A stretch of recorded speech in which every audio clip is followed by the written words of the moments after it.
Okay, let's lay out some stubborn facts about the true cost of employing people with disabilities, especially around this issue of reasonable accommodation. You know, there's a lot of science about this particular topic, so here's the real story. Did you know that 2/3 of working-age Americans with disabilities require absolutely no accommodation at work? This is kind of interesting because their own supervisors and coworkers lose mindfulness of the fact that they even have disabilities at all. But about 1/3, or 33%, of people with disabilities will require an accommodation. Of the 33%, 8% require accommodations that are $0 cost. That means things like job restructuring or a change in the work schedule. 18%, however, require accommodations that cost a reasonable amount in most cases, under $600. And only 7% require accommodations that cost more than $600. I would like to take an extreme case of accommodation that costs $10,000, because that would get the attention even of a very large company. But I want us to keep in mind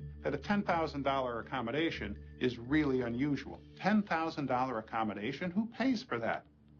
Well, if that amount is reasonable, given the resources of your parent company, you do, the employer. That's the law. But what if $10,000 is not reasonable? The question becomes, what can you afford? What can you contribute?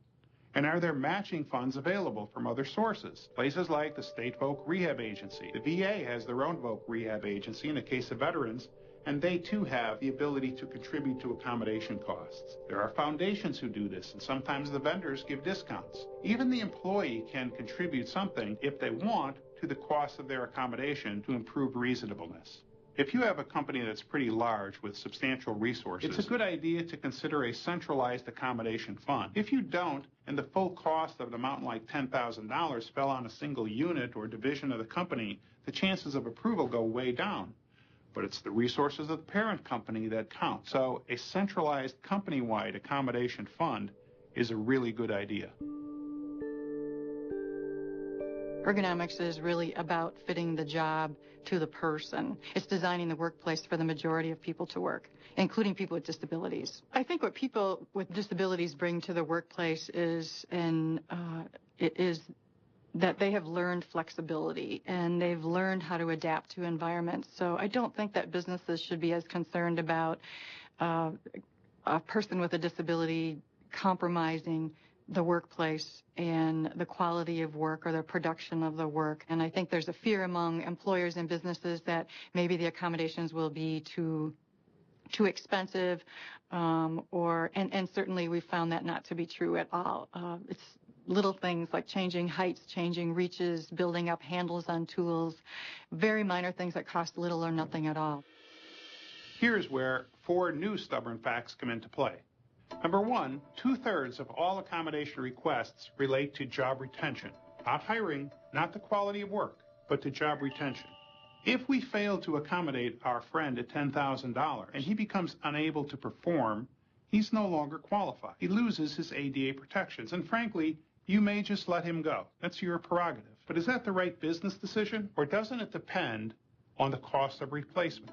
The complete cost of replacement hiring is computed at 38% of the departing employee's salary. That includes things like terminating the employee, recruiting a replacement, hiring the replacement, orientation and training, lost productivity, and lost benefits. Think about that. If our friend made just $26,000 a year and you say no to that $10,000 accommodation, do you know that you paid more to replace him than it would have cost to accommodate him? Second, did McMahon say something about tax credits and deductions? Yes, there are 3, and these are just federal. The architectural barriers removal deduction. That's up to $15,000 each year to improve the mobility or the transportation of employees with disabilities. Second, the disabled tax credit. Oh, that's better. That's a credit, not a deduction. That's up to $10,000.